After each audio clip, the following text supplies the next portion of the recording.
අද අපි කතා කරන්න යන්නේ ඇඩ්හෙසිව් බ්‍රා කප් එකක් ගැන. ඔබත් මිලදී ගැනීමට සිතාගෙන ඉන්නවා නම් මේ වීඩියෝ එක ඔයගොල්ලන්ට ගොඩක් වැදගත් වෙයි. අපි දැන් අන්බොක්ස් කරලා බලමු. සංවේදී සමක් සමෙහි ආසාත්මිකතාවයක් තිබෙනවා නම් පැළඳීමෙන් වළකින්න කියලා තමයි ඔවුන් සඳහන් කරලා තියෙන්නේ. ටිකක් ස්පොන්ජ් ගතියක් දැනෙනවා. ඝනකම ගොඩක් අඩුයි.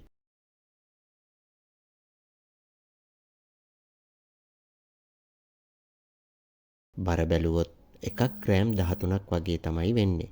ගොඩක් සැහැල්ලුයි.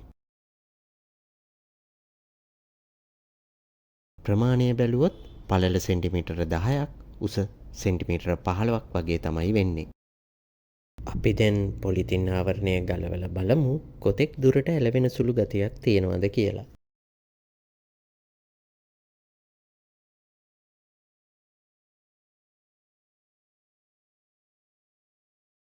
සැලකිය යුතු ඇලවෙන සුළු ගතියක් නම් දැනෙනවා.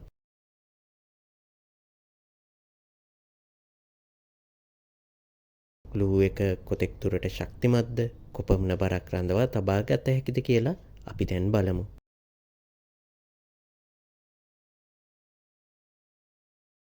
මම ඒකට භාවිතා කළේ වතුර පුරවපු බෝතලයක්. වතුර බෝතලේ බර කිලෝග්‍රෑම් 1.6ක්. තරමක් දුරට රඳවා ගන්න පුළුවන්. අපි දැන් බර අඩු කරලා බලමු. දැන් වතුර බෝතලේ බර කිලෝග්‍රෑම් 1ක්.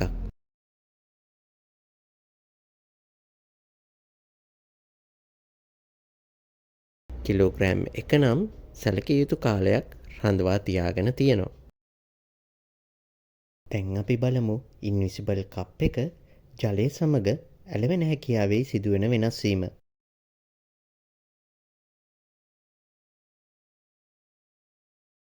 කිලෝග්‍රෑම් එකේ වතුර බෝතලය දැන් ඔසවන්නවත් හැකියාවක් නැහැ.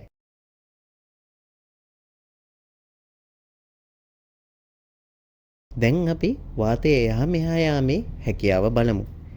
ඒ සඳහා මම යොදාගත්තේ උණුසුම් වතුර කෝප්පයක්. මේ තියෙන්නේ විනාඩි 5කට විතර පස්සේ කප් එකේ උඩ මතු පිට. දැන් අපි සිලිකන් ලේ එක ගැලවෙනවද කියලා බලමු. ඒක නම් ඊටාම පහසුවෙන් ගලවලා ඉවත් කරන්න පුළුවන්.